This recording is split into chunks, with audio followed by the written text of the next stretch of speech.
বাংলাদেশ জামায়াতে ইসলামের আমির ডাক্তার শফিকুর রহমান বলেছেন, রাষ্ট্রের প্রতিটি খাতে সুবিচার কায়েম করতে না পারলে বারবার স্বাধীনতা অর্জন করেও এর স্বাদ পাওয়া যাবে না। সুবিচার কায়েম করতে নিজ নিজ অবস্থান থেকে দায়িত্ব পালনের আহ্বান তার। ঢাকা মহানগর উত্তর পেশাজীবী সংগঠনের আয়োজনে সুধী সমাবেশে এসব কথা বলেন জামায়াতের আমির।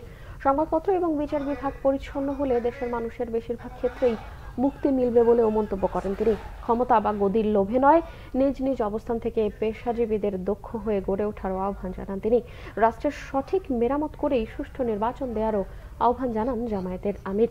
এজন্য অন্তর্বর্তী সরকারকে জামায়াতের পক্ষ থেকে যৌক্তিক সময় দেয়া হবে বলেও জানান তিনি। পিলখানা এবং সাংবাদিক হত্যাকাণ্ড সহ সকল ধরনের হত্যার বিচার দাবি করেন তিনি। নতুন বাংলাদেশ ছাত্র জনতার আন্দোলনে শহীদ ও আহতদের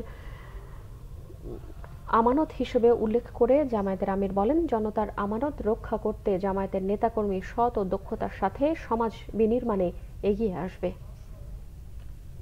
এই স্বাধীনতা আজকে বাংলাদেশের 18 কোটি মানুষের কাছে সেই সমস্ত শহীদ ভাই বোনদের আমানত, জনতার এই আমানত আমাদেরকে বহন করতে হবে এবং তার প্রতি সম্মান দেখাতে হবে। সুবিচার কায়েম না হওয়া পর্যন্ত স্বাধীনতা বারবার অর্জন করলেও তার স্বাদ ভোগ করা আমাদের পক্ষে সম্ভব হবে না। বর্তমানে যে সরকার আছে, জনগণই তাদেরকে এই দায়িত্ব দিয়েছে। তাদের মূল কাজ হচ্ছে রাষ্ট্রের যে বিশাল ধ্বংস সাধন করা হয়েছে, প্রাতিষ্ঠানিক জায়গাগুলোকে এলোমেলো করে দেওয়া হয়েছে, সর্বনাশ করে দেওয়া হয়েছে, দ্রুততম সময়ের ভিতরে তারা এগুলাকে পুনর্বিন্যাস করবেন।